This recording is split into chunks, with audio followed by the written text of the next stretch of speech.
నువ్వు ఇక్కడే ఉండు. అన్నయ్య మూడు ఎలా ఉందో చూసి నేను లోపలికి తీసుకెళ్తాను. ఓకే? అలాగే.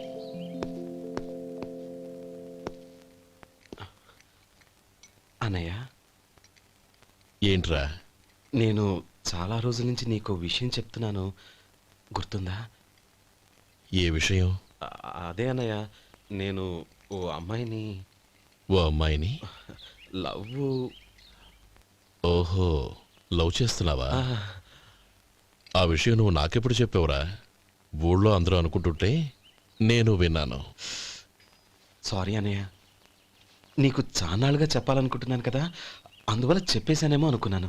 ఓహో, ఆ అమ్మాయి వచ్చిందన్నయ్య, బయట నిలబడి ఉంది. బయట నిలబెట్టడం ఏమిట్రా? లోపలికి తీసుకురా. అలాగే అన్నయ్య.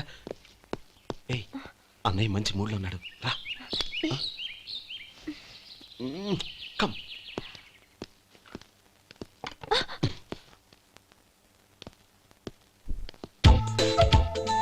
ఎందుకంటావేంటయ్యా? ఆ అన్నయ్య మాట వినగానే మీ డాక్టర్ గడగడ వణికిపోతాడు. అసలు డాక్టర్ చదివే తమ్ముడిని అలా భయపెట్టచ్చా? తప్పు కదా? తప్పేనండి. నమస్కారం మేడం. నమస్కారం. అదేంట్రా, మనిషో పక్కనుంటే నమస్కారం ఇంకో పక్కన ఉంది? అది మర్యాద అన్నయ్య, మర్యాద. ఆహా, అవును, నీ పేరేంటమ్మా? నందిని. ఆ నందిని. నందిని అన్నయ్య. ఏ, ఆ ముక్క తను చెప్పలేదా? పెద్దలంటే మహాగౌరవం అన్నయ్య, మేమిద్దరం ఇంత క్లోజ్ ఫ్రెండ్స్ కదా, ఆయన నాతో కూడా ఎక్కువ మాట్లాడదు. ఓహో కదా. నాకు మీ డాక్టర్కి పెళ్ళవని, అప్పుడు అన్నయ్య సంగతి చెప్తాను. ఏం చేస్తానండి? ఏం చేస్తానా? సంవత్సరం తిరగకుండానే కవల పిల్లల్ని కని వాళ్ళ అన్నయ్య చేతిలో పెడతాను. వాళ్ళకి 5 సంవత్సరాలు వచ్చేసరికి ఆయన్ని బాగా ముట్టిగలేస్తారు. అవును, అమ్మాయి మోహం చూడకుండా నిర్ణయం ఎలా తీసుకోనరా? తలెత్తు.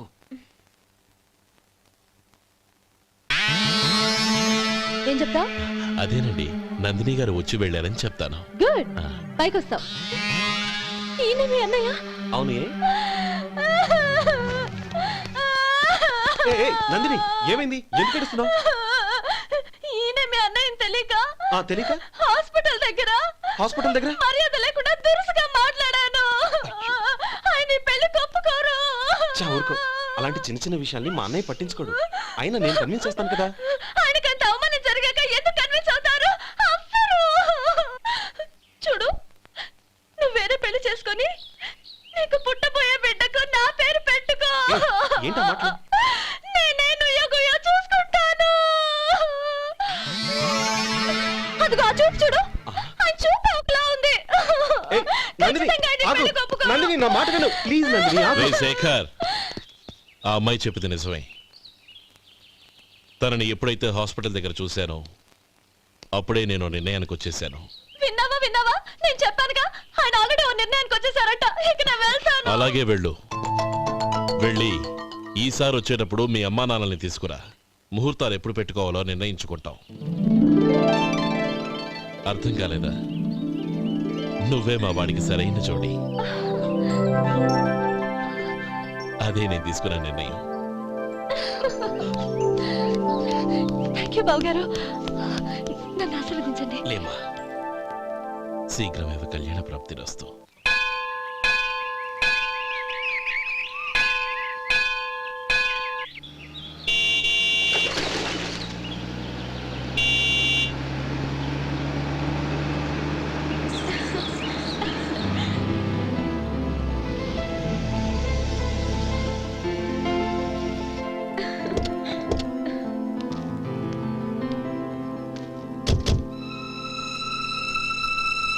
రామా,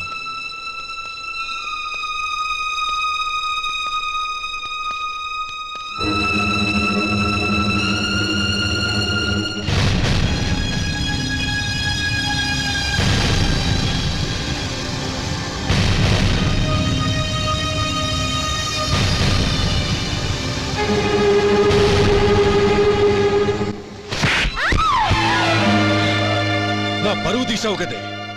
ఒక బిచ్చగాడిని నువ్వు కోరుకున్న వాడికి ఇచ్చి చేసేవాడిని. కానీ నువ్వు ఎవరిని ప్రేమించావో తెలుసా? ఎవడి నీడ సోకితే పంచమహాపాతకాలు అంటుకుంటాయనుకుంటున్నానో వాడి తమ్ముణ్ణి. ఆ రోజు ఆ గోపాలం గాడు నిశ్చితార్థం వరకు వచ్చి నా చెల్లెల్ని చేసుకొని వెళ్ళిపోయాడు. ఆ ఆవేశంలో తొందరపడి ఓ పొరుగురు వాడికి నా చెల్లెల్నిచ్చి పెళ్లి చేశాను.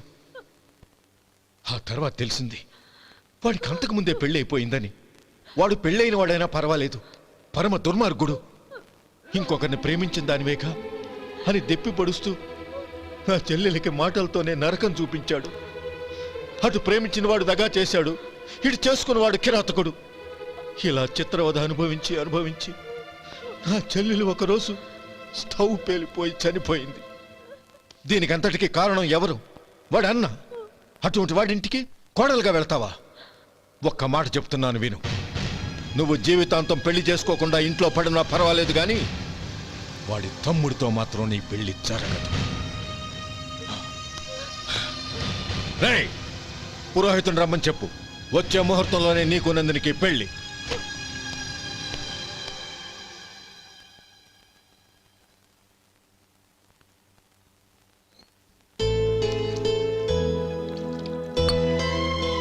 ఒరే, అదేంట్రా ఒక ముద్దైనా తినకుండా చేయగడిగేశావు? నాకు ఆకలి కాలేదు నానమ్మ.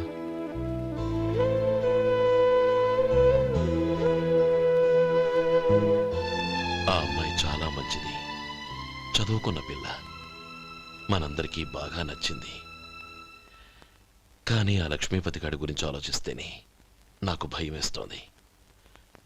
వాడు మన కుటుంబం ఎప్పుడెప్పుడు విడిపోతుందా అని ఎదురు చూస్తున్నాడు. అన్నయ్య, ఆ అమ్మాయే కాదు, ఈ ప్రపంచంలో మన కుటుంబం కంటే నాకేది ఎక్కువ కాదు. ఆ పెళ్లి గురించి నేను మర్చిపోయాను, మీరు మర్చిపోండి.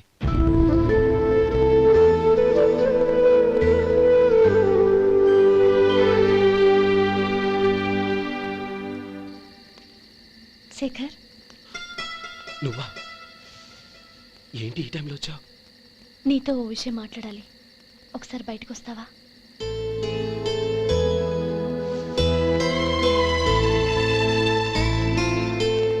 ఏంటి సూట్ కేసుతో వచ్చావు?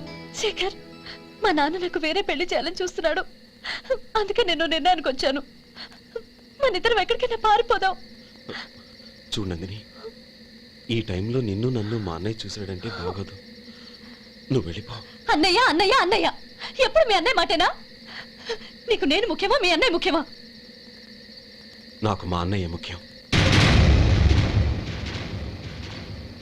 శేఖర్, నీ గుండెల మీద చేయి వేసుకొని చెప్పు, నన్ను మర్చిపోయిన సుఖంగా ఉండగలవా?